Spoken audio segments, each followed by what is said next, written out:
the underlying bill. It is time to be pro-jobs. And with that, Mr. Speaker, I yield back the balance of our time. Gentleman yields back his time. All time for debate has expired. Pursuant to the rule, the previous question is ordered on the bill as amended and on the amendment offered by the gentlelady from New York, Ms. Maloney. The question is on the amendment by the gentlelady from New York, Ms. Maloney. Those in favor say aye. Those opposed, no. Opinion of the chair, the noes have it. Gentlelady from New York. I request a recording vote. Is the gentlelady asking for the yeas and nays? Yes, I do demand the yeas and nays. The yeas and nays are requested. Those favoring a vote by the yeas and nays will rise. Sufficient number having risen, the yeas and nays are ordered. Members will record their votes by electronic device. This is a 15-minute vote. The House has been debating this afternoon a measure that would roll back registration and reporting requirements on private equity fund investment advisors. Those requirements contained in the Dodd-Frank financial regulations. One amendment was allowed under the rule. Carolyn Maloney of New York, Democrat of New York, with an amendment that would require advisors to private equity funds with aggregate holdings between $150 million and $1 billion to register with the SEC. This is a 15-minute vote, and a vote on the bill itself is ahead here on the House floor. Earlier today in Washington, Defense Secretary Chuck Hagel and the chairman of the Joint Chiefs of Staff, General Martin Dempsey, held a news conference at the Pentagon. Secretary Hagel says cutting his Pentagon staff by 20% will save at least $1 billion over 5 years. At that news conference today, he laid out some of the details of that plan, which was announced in broader terms last summer. During this 15-minute vote, we're going to show you some of the comments from that hour-long news conference. Decisions will not only result in a smaller and flatter OSD, but one that I believe will be better prepared for the serious and complex 21st century security challenges that we face as a department and as a nation. In this constrained budget environment, we will continue to look for ways to reduce overhead, improve efficiency, and maximize combat power. But we must do so in a deliberate manner after careful consideration of how best to ensure this department is able to carry out its mission of defending the nation. Most of the reductions in OSD staff that I've announced today will occur through a process of natural attrition in order to minimize the impact on our workforce. If the department is forced to take the steep sequestration cuts on the order of $500 billion over the next 10 years, we may need to implement additional reductions. As I've said before, sequestration is irresponsible and poses an unnecessary risk to our military's ability to accomplish its mission and our readiness. Congress should roll back sequestration and fully fund the President's budget request, which provides the Department with the time, the flexibility, and the certainty needed to strategically transition our military to a post-war posture. One final point. Bureaucracies are often derided, but the reality is that an organization of DoD size, complexity, and global reach will always require sophisticated headquarters structures that provide effective oversight and management of our $500 billion enterprise. The men and women who work at the Pentagon and other headquarters elements, whether civilian, military, or contractors, are dedicated individuals who deserve respect and appreciation. Even as we realign our headquarters organizations, we will focus new energy on retaining the world-class professionals who we depend on every day to fulfill our mission and keep this country safe. My expectation is that the changes we make will empower our people by reducing layers of bureaucracy and making our organization more adaptable, accountable, and agile. I know this has been a trying period for all DoD personnel and their families in the wake of sequestration, furloughs, and a government shutdown. Through it all, our workforce has remained focused and dedicated, and I know that they will remain just as focused as we work to put our organization on a strong path for the future. Thank you. General Dempsey. Thanks, Mr. Secretary. I just would like to highlight what the Secretary said about there's some things we would have done whether or not we were faced with the Budget Control Act and this thing called sequestration. And the four he mentioned are worth noting again, and those are the size of our headquarters. So Just as he's directed the Office of the Secretary of Defense to make these changes, so too will the Joint Staff, the combatant commanders, the service chiefs, as well as three-star headquarters and above throughout the world. Second, pay compensation and health care. We have said for some time that we need to adjust or slow the rate of growth in those activities in order to ensure that the all-volunteer force remains sustainable, as well as allows us to balance the force across modernization, training, readiness, and manpower. Third, excess infrastructure. We have it, and we need to begin to consolidate infrastructure, close certain parts of our infrastructure. And fourth, of course, is acquisition reform, where the goal is to make ourselves to get out of this pattern where things are acquired and delivered too slowly and too expensively.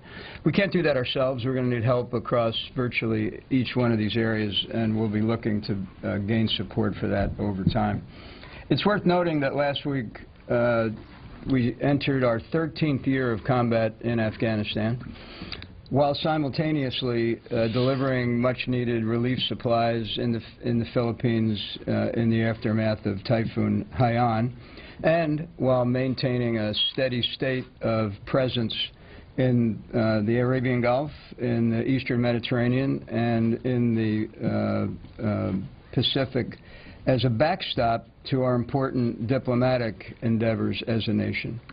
So as we consider how to maintain our military strength, we must always remember our real strategic advantage, and that, of course, are the men and women who serve in uniform.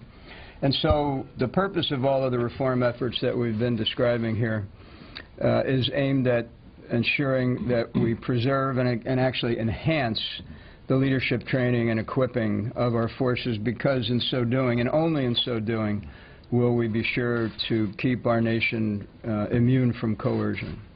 Thank you very much. Okay. Bob? Thanks. A question for both of you on China. Excuse me. With regard to this new air defense identification zone, Mr. Secretary, you've called it destabilizing. I'm wondering whether you've talked to your Chinese counterpart about this. Do you think they should roll it back? And if I could ask both of you more broadly, what do you see as the big picture significance of this?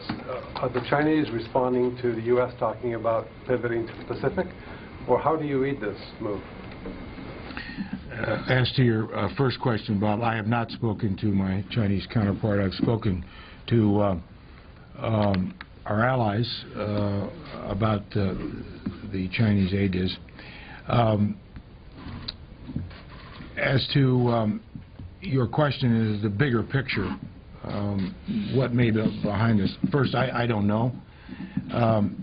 But I would focus on one particular area here that General Dempsey and the chiefs have put a lot of effort into, and it was very much a centerpiece of the conversation between President Xi and President Obama a few months ago, and that is developing a stronger military-to-military relationship between the PLA and the United States.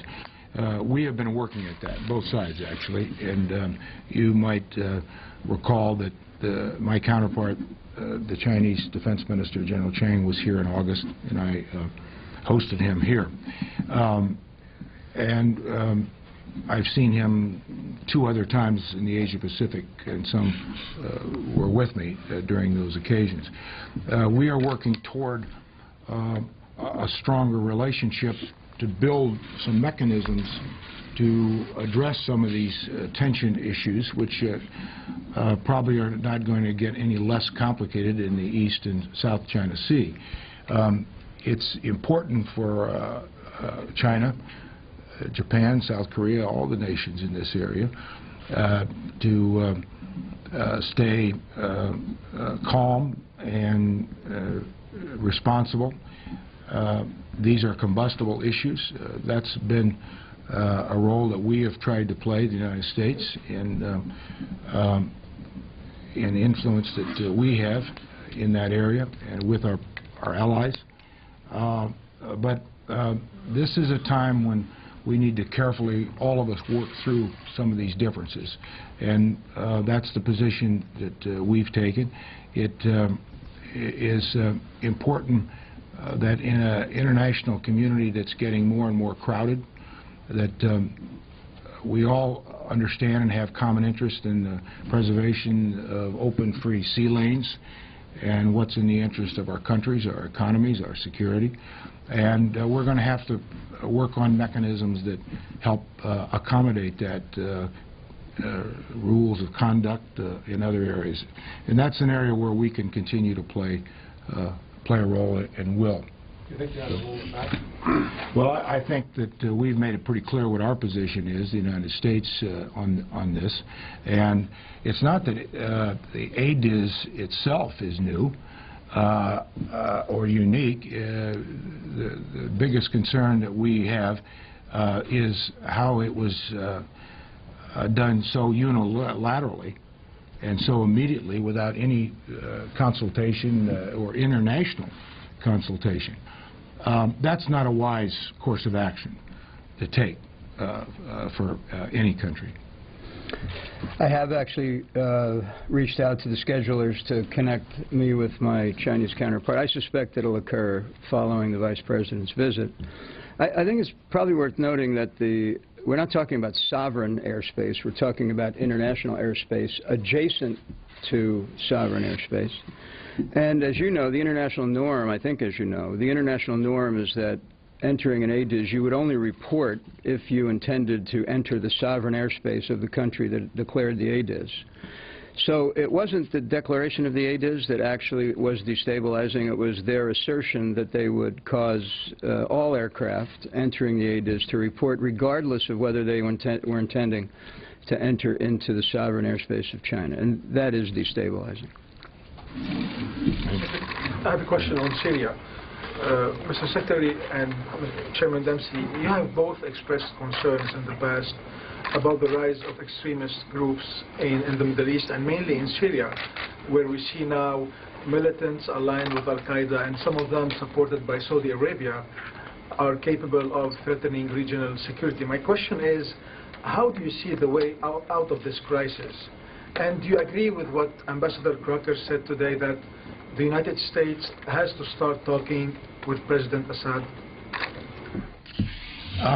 Well, first, it's been the position of the United States that a political settlement is the appropriate and responsible way out of this. And as you know, there is a Geneva II conference scheduled now in late January that will continue to pursue that path and that effort.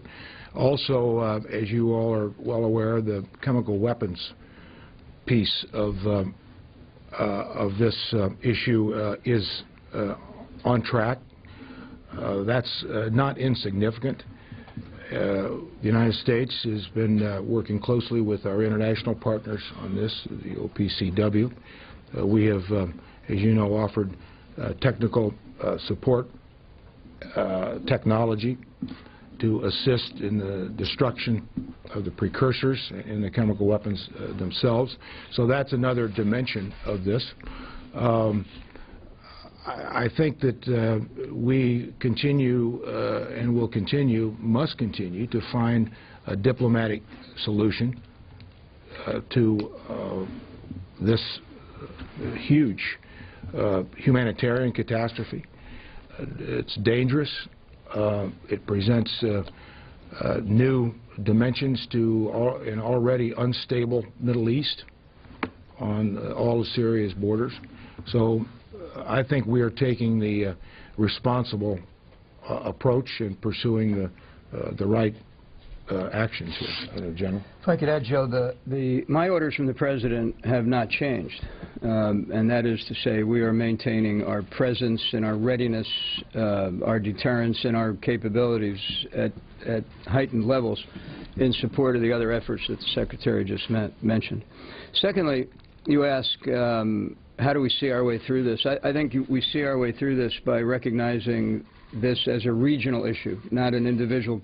This is not an individual country issue or an individual group issue. It's a network of challenges, and I think seeing it regionally and seeing how each group, some of which aspire to global influence, some of which aspire to regional influence, some of which aspire to local influence, and each of those requires a different approach because they present a different threat. And so seeing it as a region and then working it through our partners is clearly the path that will allow us to solve this very complex issue, whether it runs from, as I've said before, Beirut to Damascus to Baghdad, or from Afghanistan down into northern Africa.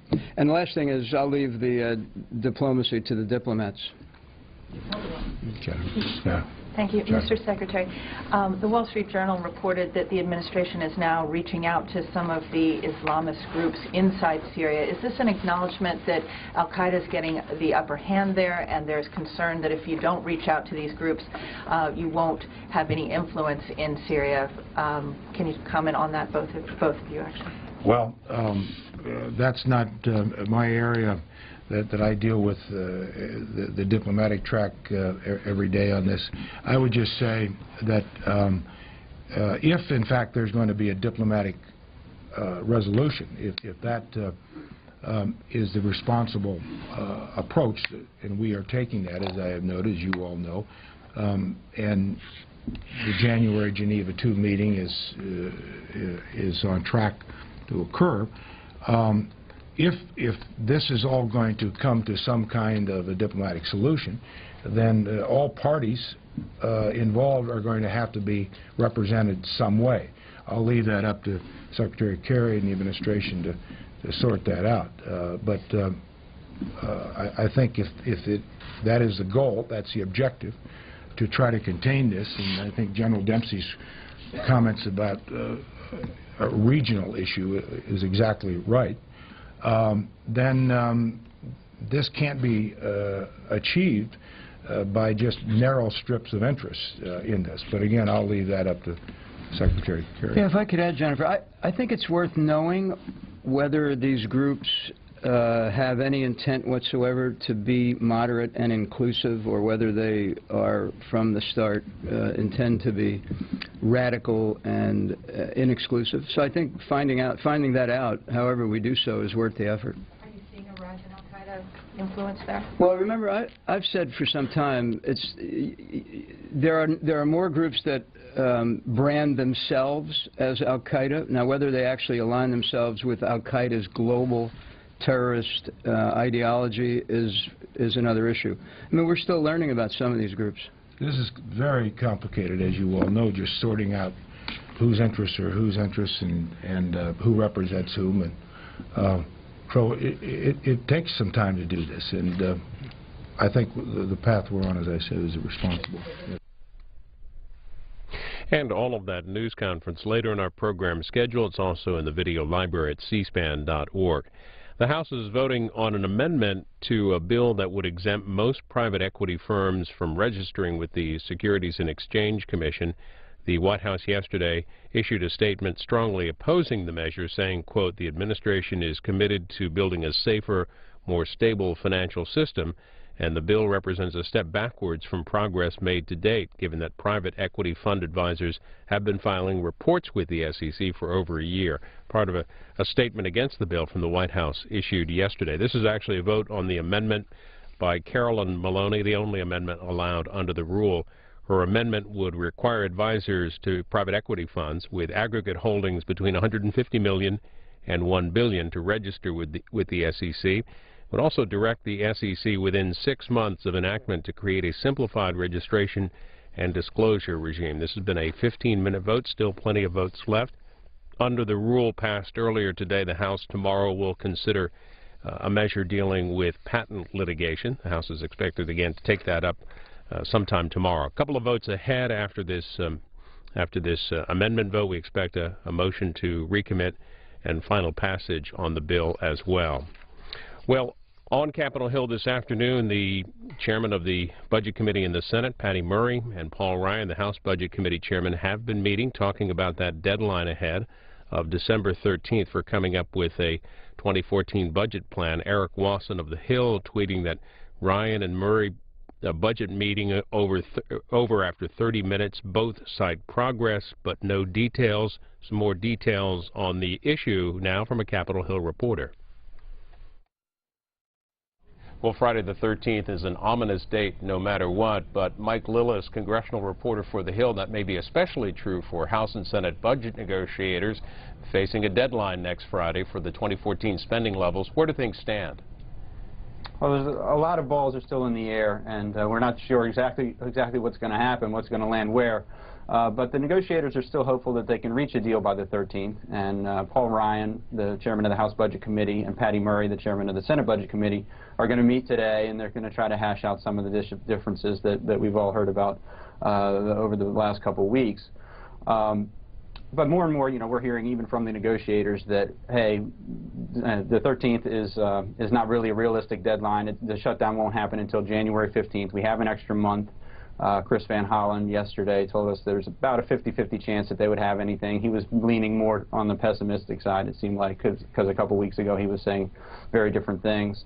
And James Clyburn, another one of the negotiators, went on TV today and said that January 15th is really the date. So it's looking more and more like they'll miss the December 13th deadline, and they'll be pushing this thing past Christmas. You mentioned Leader Clyburn, and The Hill tweeted out earlier today about his comments. Clyburn, the magic budget date is January the 15th.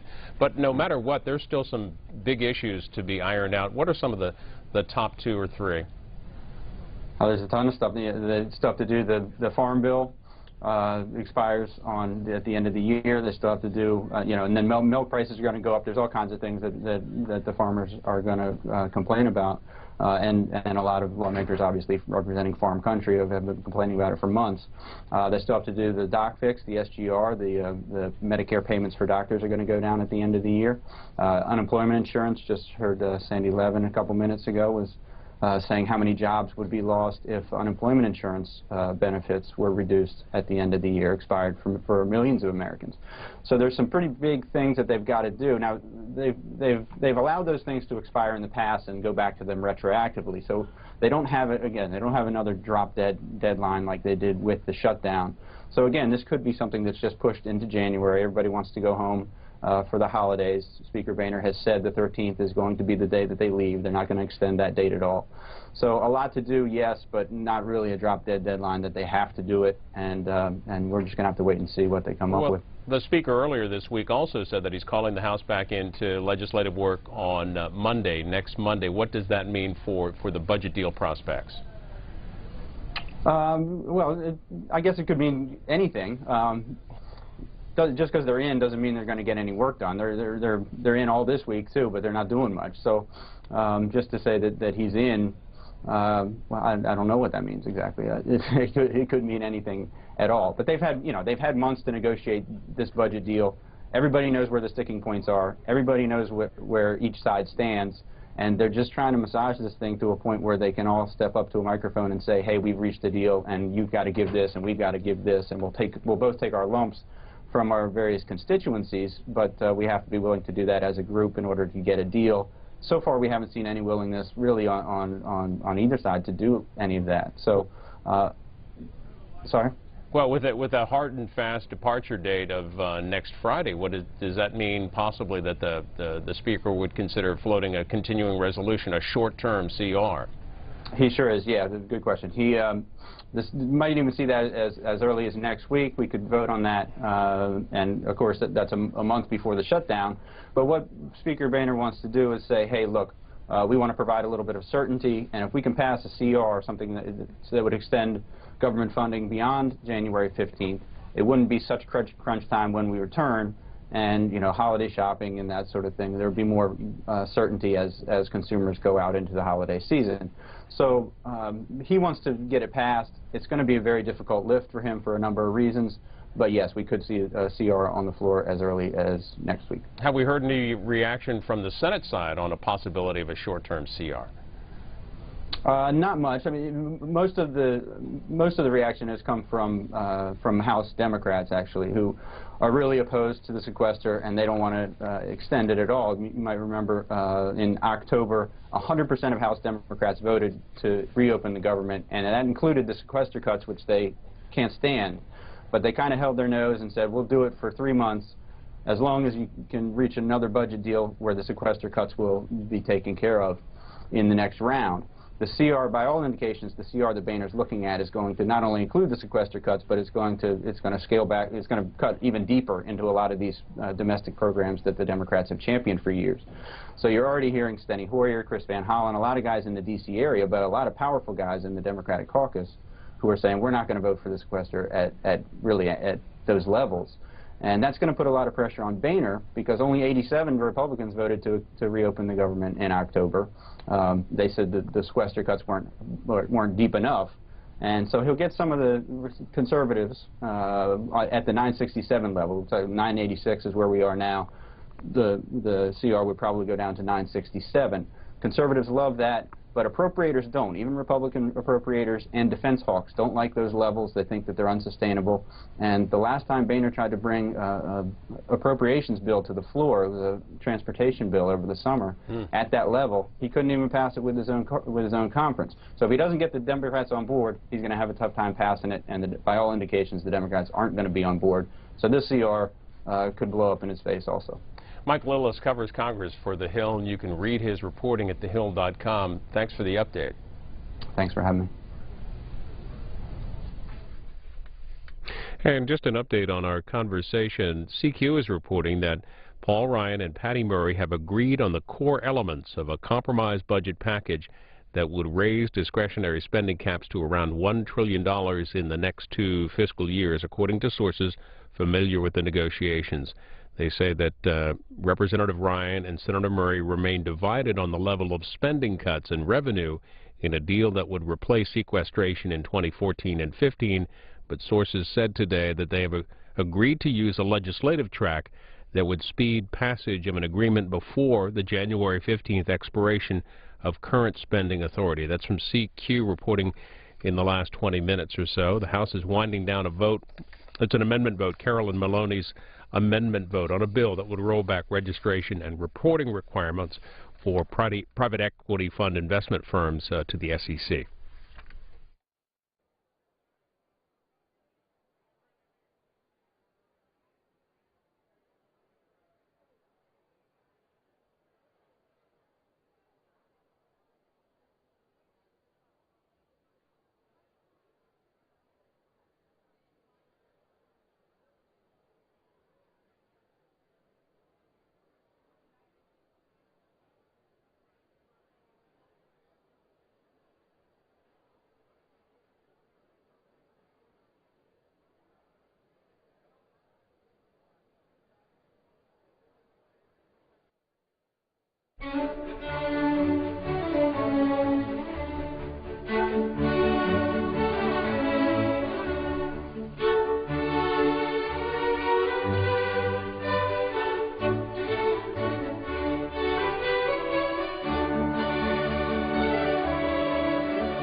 On this vote, the yeas are 186 and the nays are 225. The amendment is not adopted. Without objection, a motion to reconsider is laid on the table. The question is on engrossment and third reading of the bill. Those in favor say aye. Those opposed, no. The ayes have it. Third reading. bill to amend the Investment Advisors Act of 1940 to provide a registration exemption for private equity fund advisors and for other purposes. The House will be in order.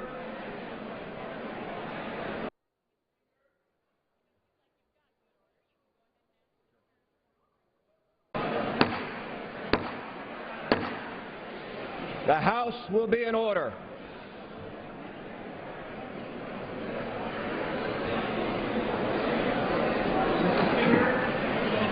For what purpose does the gentleman from Nevada seek recognition? Mr. Speaker, I have a motion to recommit at the desk. Is the gentleman opposed to the bill? I am opposed in its current form. The gentleman qualifies. The clerk will report the motion.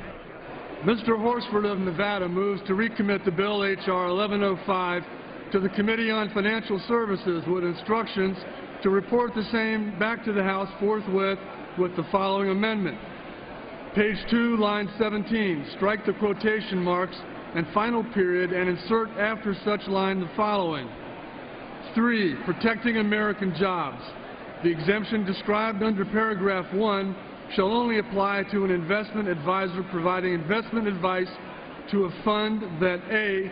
does not own a controlling interest in a company that outsources American jobs to other countries. For what purpose does the gentleman from Virginia seek recognition? Mr. Speaker, I ask unanimous consent that the motion be dispensed as read. Is there objection? Thanks. Without objection, the reading is dispensed with. The House will be in order.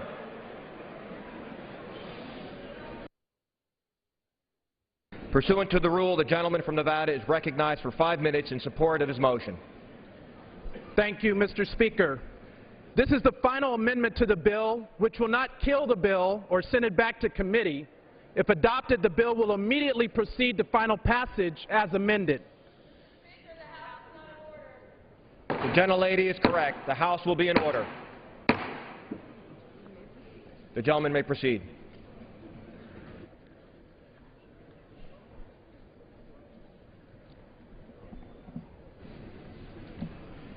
The gentleman may proceed. The underlying bill would exempt almost every private equity fund from registration and reporting requirements under Dodd-Frank. It is another attempt by House Republicans to turn back the clock on progress that we've made to make sure Wall Street is helping Main Street. This bill, despite being titled the Small Business Capital Access and Job Preservation Act, has nothing to do with small business or creating jobs, and everything to do with chipping away at the safeguards put in place when Congress passed financial sector reform.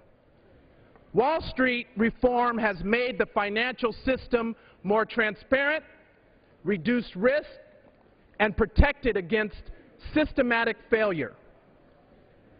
Private equity fund advisors have been filing reports with the SEC for over a year now. We shouldn't be trying to gut the system of accountability and oversight. We should be building it up. We should be working together to make the reforms work and make them stronger. Mr. Speaker, the House is not in order. The gentleman is correct. The House will be in order. Members will please take their conversations off the floor.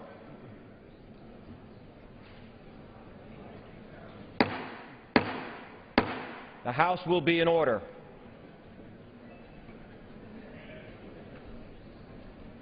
The gentleman may proceed. Thank you, Mr. Speaker. H.R. 1105 would roll back the progress by providing blanket registration and reporting exemptions, seriously hampering oversight. The motion to recommit I am offering would amend the underlying bill so that investment funds are only eligible if they do not own a controlling interest in companies that outsource American jobs to other countries. We would also require reporting about any downsizing at each company owned and controlled by the fund. Instead of decreasing transparency by Wall Street, we should be demanding greater public disclosure to protect consumers. We should not be encouraging outsourcing of American jobs overseas.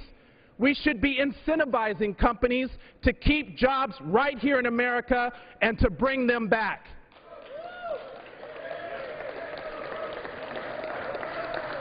And we should not be encouraging downsizing or the elimination of jobs, but incentivizing companies to hire employees and to get the American public back to work.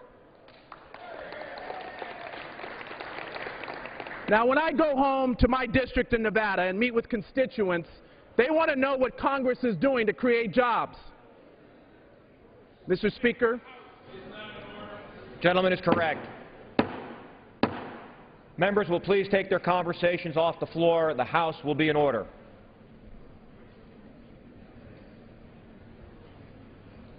The gentleman may proceed. When I go back to my district in Nevada and meet with constituents, they want to know what Congress is doing to create jobs.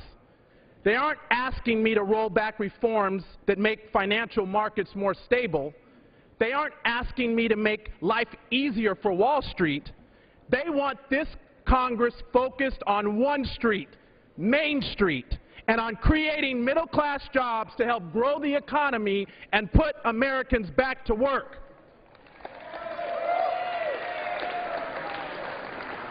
And so it's telling that for this Congress, that with so few legislative days remaining in this year, we are focused our precious time on private equity fund advisors. This bill focuses the attention of Congress on the policy desires of an elite group that is doing just fine. They're asking for more secrecy. Why? That's not what we should be spending our time on.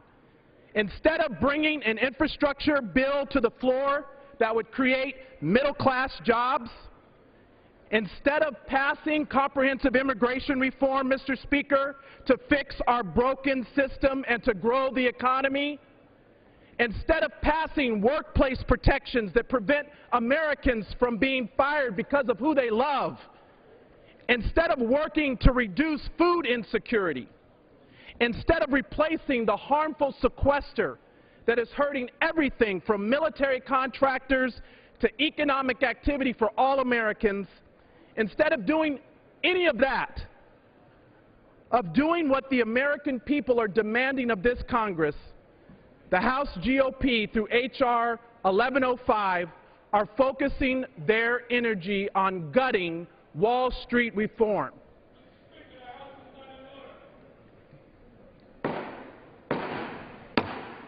The House will be in order.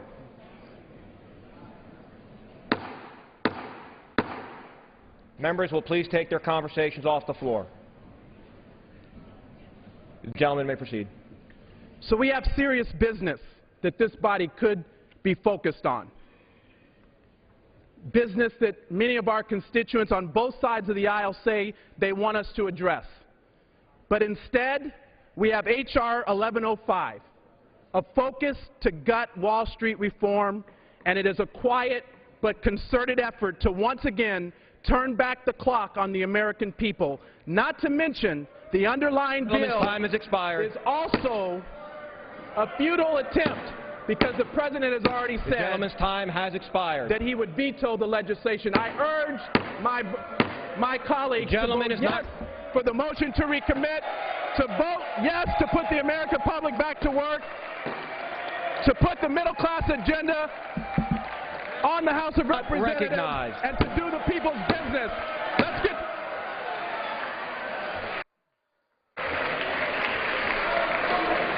For what purpose does the gentleman from Virginia seek recognition? Mr. Speaker, I rise in opposition to the motion to recommit. The gentleman is recognized for 5 minutes. Thank you, Mr. Speaker. Mr. Speaker, the problem, with all due respect... The House will come to order. The gentleman may proceed. Mr. Speaker, the problem, with all due respect to the gentleman from Nevada, the problem with his motion to recommit is that it would punish a company like Vitamin Shoppe. Vitamin Shoppe is a leading U.S.-based vitamin and supplements distributor.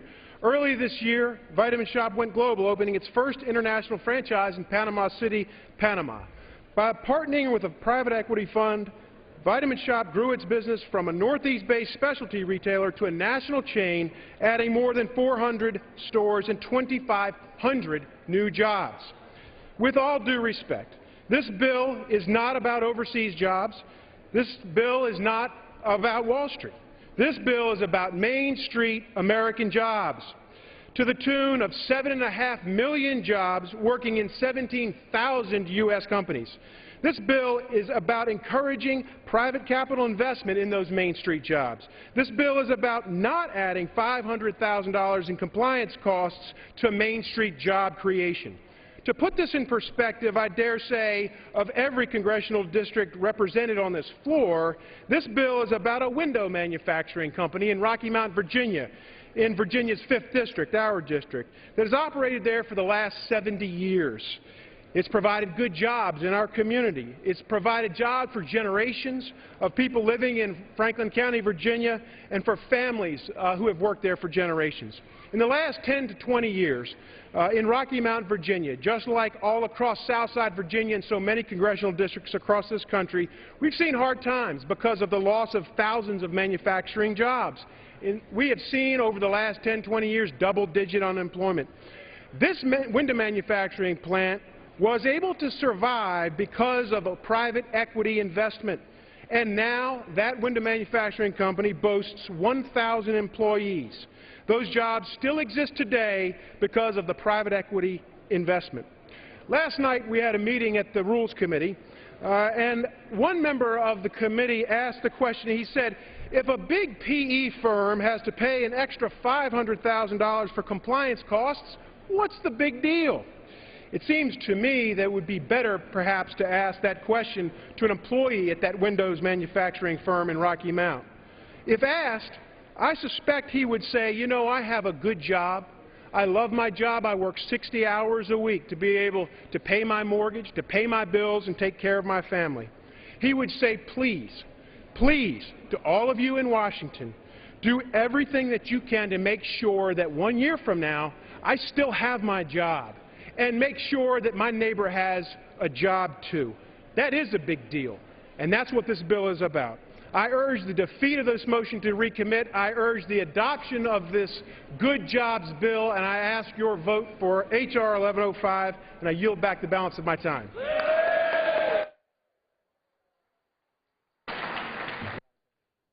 Without objection, the previous question is ordered on the motion to recommit. The question is on the motion.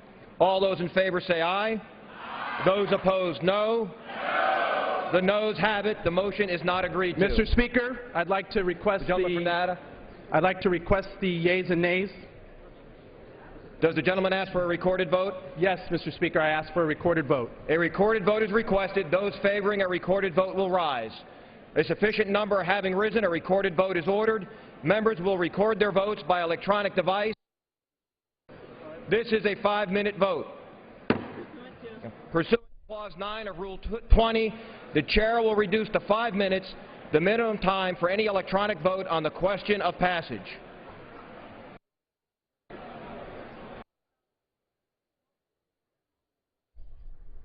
The underlying Republican bill would exempt most private equity firms from having to register with the Securities and Exchange Commission. This is the Democratic motion to recommit, a last chance to change the bill before final passage. Final passage will be the next vote.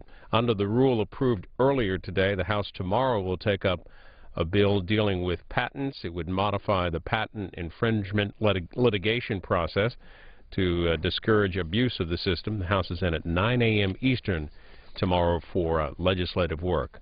On Capitol Hill this afternoon, the chairman of the Budget Committee in the House, Paul Ryan, and the Senate Budget Committee chair, Senator Patty Murray, have met about the deadline of next Friday, December the 13th, on the 2014 budget agreement. They met, and CQ reports that they've agreed on the core elements of a compromise budget package that would raise discretionary spending caps to around $1 trillion in the next 2 fiscal years, according to sources familiar with the negotiations. Congressman Ryan and Senator Murray remain divided on the level of spending cuts and revenue in a deal that would replace sequestration in 2014 and 2015. But, writes CQ, sources said today that they've agreed to use a legislative track that would speed passage of an agreement before the January 15th expiration of the current spending authority. That's from CQ. The Hill reports after that meeting, Senator Murray saying, quote, "We are closer every hour," and Congressman Ryan, the chairman of the Budget Committee, saying, quote, "We are still talking" after that meeting.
Mr. Honda.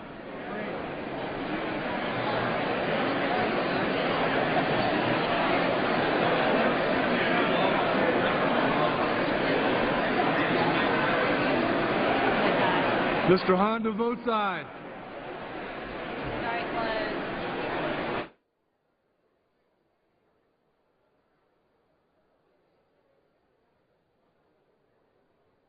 On this vote, the yeas are 185 and the nays are 227. The motion is not adopted. The question is on passage of the bill. Those in favor will say aye. Those opposed will say no. The ayes have it. As for an aye vote. As for the... A recorded vote is requested. Those favoring a recorded vote will rise. A sufficient number having risen, a recorded vote is ordered. Members will record their votes by electronic device. This is a 5-minute vote. Should be the last recorded vote of the day, a bill that would roll back registration and reporting requirements on private equity fund investment advisors contained in the Dodd-Frank financial regulations. It's a 5-minute vote. The White House yesterday issued a statement opposing the bill.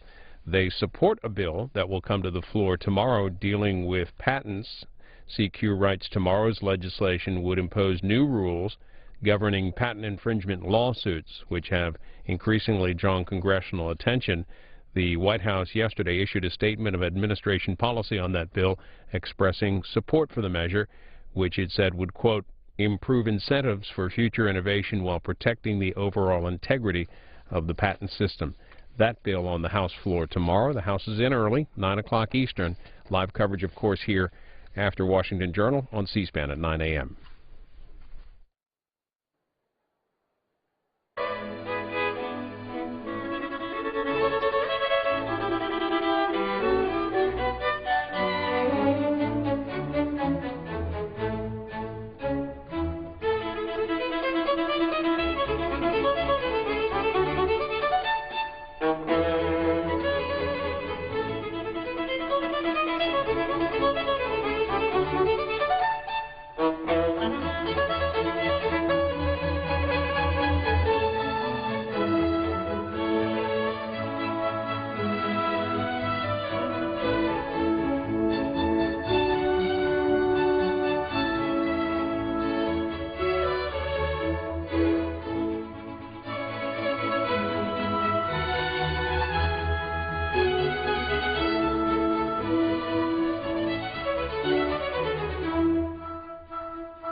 and the nays are 159. The bill is passed. Without objection, the motion to reconsider is laid on the table.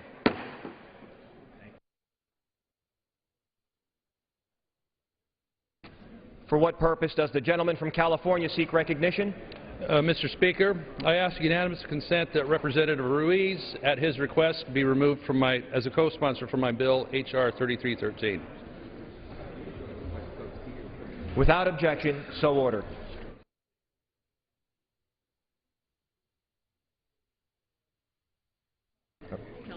California? For what Mr. Speaker, I ask unanimous consent that when the House adjourns today, it adjourn to meet at 9 a.m. tomorrow. Without objection, so ordered. Thank you, sir. Another one?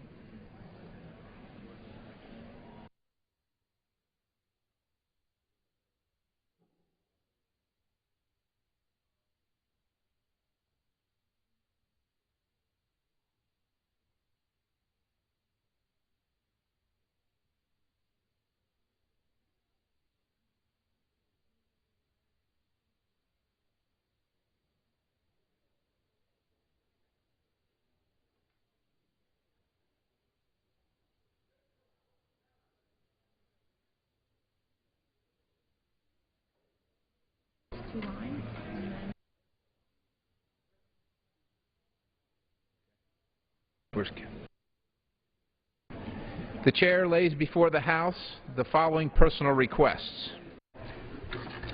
Leave of absence is requested for Mr. Rush of Illinois for December 2nd through December 5th, and Mr. Gingrey of Georgia for today and the balance of the week. Without objection, the requests are granted. The Chair will now entertain requests for 1-minute speeches. For what purpose does the gentleman from Texas